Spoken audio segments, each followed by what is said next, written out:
Assalamu alaikum, dear students. This is Imran Ali, and I'm here with my latest lecture. That is about the ideology of Pakistan in the light of statements of Allama Iqbal and QuaidIAzam Muhammad Ali Jinnah. It has been a while since I recorded my last lecture, so let's discuss something new in the Pakistan study series. As you all know that both these leaders played quite a major role for the independence of Pakistan, and there's no doubt in saying that without their brave and continuous leadership, it would have been quite impossible for all of us to live in an independent country having rights of our own. Therefore, it is considered very necessary that we fully analyze their statements with respect to ideology of Pakistan.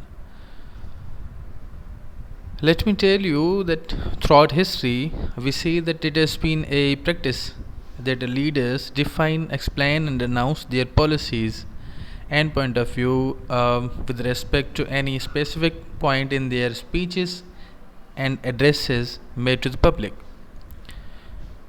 Thus, similar is the case in the statements of both the leaders.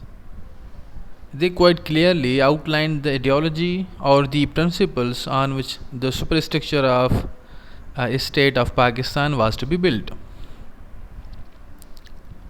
Being learned men, they had clear insight of the social, economic, and political situation of the Indian subcontinent. They had in their mind a clear picturization of the events unfolding at the time. They observed after so many failed attempts of bringing both the nations on a single platform that forced bonds don't go well. Therefore, we see that they started to demand a separate homeland for the Muslims of India because they minutely observed the socio-political, religious, and economic conditions of the subcontinent, and they said that both the nations can't live together. Therefore, it was the only solution to demand for the separate homeland for the Muslims of India. In this way, the great thinker, philosopher, and the poet of East, Allama Iqbal, put his demand for separate homeland. He, at several places, mentioned the above point very clearly. In his famous presidential address at Allahabad in 1930s, he gave the theoretical definition of the Muslim nationhood. Before him, no one could define Musliman as a nation, so he was the first who gave this definition to the Muslim that they are a nation by any means. It was at the time when Nehru report had been rejected and QuaidIAzam Muhammad Ali Jinnah gave his 14 points. In this environment, after the keen analysis of the events, he said that India is not a single country but a subcontinent, and Muslim possess different religious and cultural identity. At various places in his statements and speeches, he said that, for example, he said that India is a subcontinent and not a country where people belonging to different religions and speaking different languages are inhabited. Muslim nation has its unique religious and cultural identity. All civilized nations should respect religious principles, cultural and social values of the Muslims. In another instance, he said that I would like to see Punjab, the NWFP, Sindh and Balochistan amalgamated into a single state. Formation of a consolidated northwest Muslim state appears to be the final destiny of the Muslims, at least of the northwest India.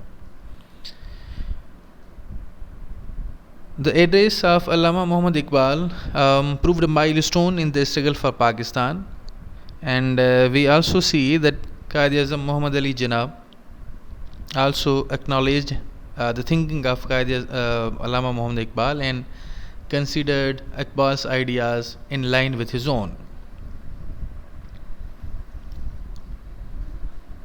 Similarly, QuaidIAzam Muhammad Ali Jinnah, the founder of Pakistan, too at various places put forth the ideology of Pakistan. Having a strong feeling for the Muslims of subcontinent, he worked day and night for their freedom. He reorganized and vitalized the Muslim League by bringing all of them on a single platform.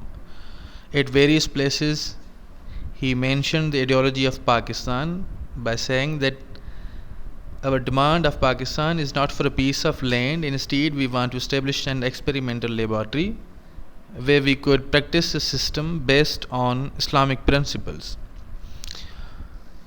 In January 1941, QuaidIAzam elaborated the separate status of the Muslim nation by saying that India had never been a single country or a nation. The issue of subcontinent is international. The differences on culture, social, economic values are ideological in nature.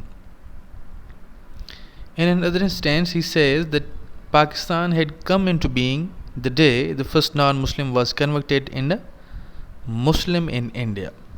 So these are few points regarding the ideology of Pakistan with respect to the statement of QuaidIAzam Muhammad Ali Jinnah and Allama Muhammad Iqbal.